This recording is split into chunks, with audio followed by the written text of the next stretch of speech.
ہمیشہ جادو ٹونے آسیب سے محفوظ رکھے، ہر قسم کی بلاؤں سے محفوظ رکھے، اور آج قرآن کے ذریعے سمجھیں گے کہ جادو کا علاج کیا ہے، جادو ہو جائے تو بچا کیسے جا سکتا ہے، اور نبی پاک علیہ الصلوۃ والسلام پر جب جادو ہوا تھا، جادو کرنے کی کوشش کی گئی تھی، اس کا نتیجہ کیا نکلا۔ ناظرین توجہ کے ساتھ آپ نے سلسلے میں شامل رہنا ہے۔ روایت یہ ہے کہ لبید بن عاصم یہودی اور اس کی بیٹیوں نے نبی پاک علیہ الصلوۃ والسلام پر جادو کر دیا، جس کا اثر پیارے آقا علیہ الصلوۃ والسلام کے جسم پر نمودار ہوا۔ طبیعت شریف جو ہے وہ کچھ ناساز ہونے لگی، آپ کے قلب، آپ کی عقل مبارک اور آپ کے اعتقادات پر کوئی اثر نہ ہوا، صحت مبارک پر تھوڑا سا اثر ہوا۔ چند روز بعد حضرت جبریل امین بارگاہ رسالت میں حاضر ہوئے اور عرض کی، یا رسول اللہ صلی اللہ تعالی علیہ وسلم، ایک یہودی نے آپ صلی اللہ تعالی علیہ وسلم پر جادو کر دیا ہے، اور جادو کا جو سامان ہے وہ فلاں کنویں میں ایک پتھر کے نیچے دبا ہوا ہے۔ سرور کائنات علیہ الصلوۃ والسلام نے حضرت علی مولائے کائنات شیر خدا کرم اللہ تعالی وجہ الکریم کو بھیجا، انہوں نے کنویں کا پانی نکالا اور پتھر اٹھایا تو اس کے نیچے سے کھجور کے گھابے کی تھیلی برآمد ہوئی، یعنی کھجور کے جو چھلکے ہوتے ہیں اس طرح کی تھیلی برآمد ہوئی، اور اس میں نبی پاک علیہ الصلوۃ والسلام کے منہ مبارک جو کنگھی سے ٹوٹے تھے، اور کنگھی کے ٹوٹے ہوئے کچھ دندانے، اور ایک ڈور یا کمان کا چلہ جس میں 11 گٹھانے لگی ہوئی تھی، اور ایک موم کا پتلا تھا جس میں 11 سوئیاں چبھی ہوئی تھی۔ یہ سب سامان پتھر کے نیچے سے نکلا، اور یہ مولا علی کرم اللہ تعالی وجہ الکریم یہ سارا سامان لے کر نبی پاک علیہ الصلوۃ والسلام کی بارگاہ میں آ گئے۔ اس کے بعد سبحان اللہ، اب اس کا توڑ کیسے آیا، اس کا علاج کیسے ہوا، اس کا حل کیا نکلا؟ جبریل امین اللہ تبارک و تعالیٰ کی بارگاہ سے سورہ فلق اور سورہ ناس لے کر حاضر ہوئے، یعنی اب جو سورہ فلق اور سورہ ناس ہے وہ نازل ہوئیں، اور ان دونوں صورتوں کو ملائیں تو ناظرین اس میں 11 آیتیں ہیں، ہر ایک آیت کے پڑھنے سے ایک ایک گرہ کھلتی جاتی تھی، یہاں تک کہ سب گرہیں کھل گئیں، اور پیارے آقا علیہ الصلوۃ والسلام بالکل شفا یاب ہو گئے۔ سبحان اللہ سبحان اللہ۔ ناظرین اب اس واقعے سے بہت ساری باتیں میں نے اور آپ نے سیکھنی ہیں۔ پہلی بات یہ ہے کہ یہ بخاری شریف میں ہے کہ پیارے آقا علیہ الصلوۃ والسلام جب بستر شریف پر تشریف لاتے تو اپنے دونوں ہاتھوں پر دم کرتے، اور اپنے سر سے پاؤں تک پورے جسم پر اپنے ہاتھوں کو پھیرایا کرتے، جہاں تک دست مبارک پہنچ سکتے یہ عمل 3 مرتبہ فرماتے، یعنی نبی پاک علیہ الصلوۃ والسلام ان دونوں صورتوں کا اپنے اوپر بھی دم کیا کرتے۔ اور ایک اور جگہ پر بھی یہ ہے، حدیث عائشہ رضی اللہ تعالی عنہا میں ہے کہ جب نبی پاک علیہ الصلوۃ والسلام کے گھر والوں میں سے کوئی بیمار ہوتا تو آپ علیہ الصلوۃ والسلام ان دونوں صورتوں کو پڑھ کر اس پر دم فرمایا کرتے تھے۔ تو یہ نبی پاک کے معمول میں تھا۔ تو آج اگر ہم میں بھی کوئی بیمار ہو جائے، فیملی میں کوئی بیمار ہو جائے، اپنے آپ کو ان آفتوں سے بچانا چاہتے ہیں تو اول آخر 3 بار درود پاک پڑھیں، سورہ فلق اور سورہ ناس کی تلاوت کریں، اپنے ہاتھوں پر دم کر کے اپنے جسم پر پھیر لیں، کسی مریض پر دم کر دیں، انشاءاللہ اس کی برکت ملے گی۔ یہاں ایک اور مسئلہ بھی سیکھنے کو ملے گا کہ تعویذات اور عملیات میں جس میں کوئی لفظ کفر و شرک کا نہ ہو وہ جائز ہے۔ اسی طرح گنڈے بنانا اور ان پر گرہیں لگا کر آیات قرآن اور اسماء الہیہ پڑھ کر پھونک مارنا بھی جائز ہے، یعنی تعویذات اگر شرک سے پاک ہیں، اگر کفریہ کلمات سے پاک ہیں تو وہ کرنے میں کوئی حرج نہیں، وظائف کرنے میں کوئی حرج نہیں، یہ قرآن و حدیث سے ثابت ہے اور آپ نے یہ سنا۔ ناظرین سیکھنے کو کیا مل رہا ہے؟ خلاصہ یہ ہوا کہ سورہ فلق یعنی قل اعوذ برب الفلق اور قل اعوذ برب الناس، یہ دونوں صورتیں جن اور شیاطین، نظر بد اور آسیب اور تمام امراض خصوصاً جادو ٹونے کا مجرب علاج ہیں۔ ان کو لکھ کر تعویذ بنائیں، گلے میں پہنائیں اور ان کو بار بار پڑھ کر مریض پر دم کریں اور کھانے اور پانی اور دواؤں پر پڑھ کر پھونک دیں اور پھر مریض کو کھانا وغیرہ کھلائیں، انشاءاللہ عز و جل ہر مرض اور بالخصوص جادو ٹونا دفع ہو جائے گا، مریض شفا یاب ہو جائے گا۔ اسی طرح قرآن مجید کی دوسری تمام صورتوں کی خصوصی خواص ہیں جن کو بہت خوبصورت کتاب جنتی زیور ہے اس میں بھی آپ پڑھ سکتے ہیں ناظرین۔ اسی طرح ہمیں چاہیے کہ قرآن پاک کی تلاوت کرتے رہیں، قرآن پاک کی ہر حرف میں شفا ہے، برکتیں ہیں، اور آج خاص طور پہ ہمارے ناظرین کو گویا وظیفہ قرآنی وظیفہ مل رہا ہے. بہت سارے ناظرین یہ گزارش کرتے ہیں کہ ہمیں کوئی وظیفہ بتایا جائے. تو دیکھیں آج تو قرآن کے ذریعے، اور وہ وظیفہ جو نبی پاک کو رب کی طرف سے عطا ہوا، پیارے آقا علیہ الصلوۃ والسلام کو بھی شفا نصیب ہوئی، تو ہمیں ضرور اس کو اپنانا چاہیے. ناظرین، اس سے پہلے کہ میں مزید اس معاملے میں آگے بڑھوں، میں چاہتا ہوں کہ دونوں صورتوں کی تلاوت اور اس کا ترجمہ پہلے سن لیتے ہیں، اور پھر مزید اس بارے میں بات کرتے ہیں کہ اس حیرت انگیز واقعے سے مجھے اور آپ کو مزید کیا سیکھنے کو ملتا ہے. پہلے سورہ فلق کی تلاوت ہوگی، سورہ ناس کی تلاوت ہوگی. میں یہاں ایک اور بات بھی کہنا چاہوں گا. کچھ لوگ یہ کہتے ہیں جناب ہم وظیفہ کرتے ہیں، اثر نہیں ہوتا، برکت نہیں ملتی. پہلے یہ چیک کر لیں کہ آپ کے مخارج ٹھیک ہیں، آپ تلاوت صحیح مخارج کے ساتھ کرتے ہیں. تو اب جو تلاوت آپ سنیں گے نا، تو اس میں یہ بھی چیک کر لیں کہ آپ کیا اسی طرح کے تلفظ کے ساتھ پڑھتے ہیں، اور اگر مسٹیک کر رہے ہیں تو قرآن پاک صحیح طریقے سے پڑھیے، پھر دیکھیے اس کی کیسی برکتیں ملتی ہیں. آئیے سورہ فلق اور سورہ ناس کی تلاوت اور اس کا ترجمہ. قل اعوذ برب الفلق من شر ما خلق ومن شر غاسق اذا وقب ومن شر النفاثات في العقد ومن شر حاسد اذا حسد. تم فرماؤ میں اس کی پناہ لیتا ہوں جو صبح کا پیدا کرنے والا ہے، اس کی سب مخلوق کے شر سے، اور اندھیری ڈالنے والے کے شر سے جب وہ ڈوبے، اور ان عورتوں کے شر سے جو گروہ میں پھونکتی ہیں، اور حسد والے کے شر سے جب وہ مجھ سے جلے.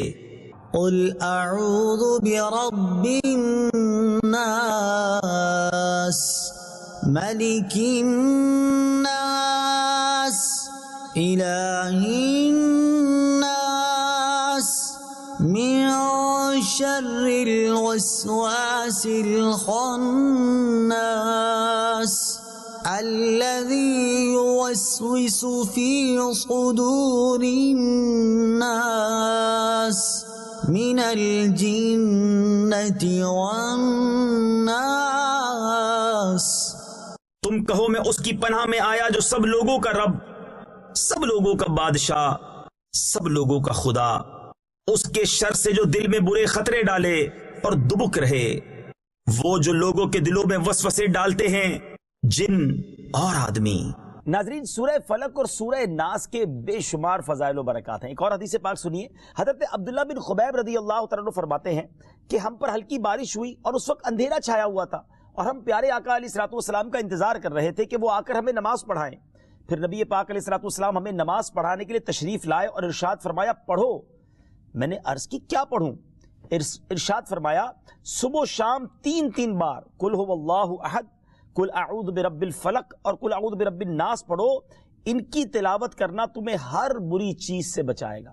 چلیں ایک اور وظیفہ مل گیا، سورہ اخلاص کو بھی شامل کر لیں. تو صبح و شام پڑھیں تو انشاءاللہ بری آفتوں سے، مصیبتوں سے، جادو ٹونے سے، آسیب سے، ان طرح کی بلاؤں سے انشاءاللہ محفوظ رہیں گے. ناظرین، یہاں کچھ مسائل بھی سیکھ لیتے ہیں.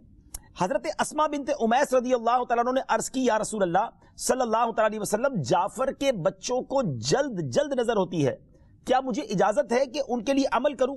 نبی پاک علیہ الصلوۃ والسلام نے اجازت عطا فرمائی. تو سیکھنے کو یہ ملا کہ تعویذ اور عملیات جن میں کفر و شرک نہ ہو، کوئی کلمہ ناجائز نہ ہو، تو اس میں جو ہے وہ تعویذ کرنا، عمل کرنا جائز ہے. اور خاص کر وہ عمل جو آیات قرآنیہ سے کیے جائیں یا احادیث میں وارد ہوئے ہوں.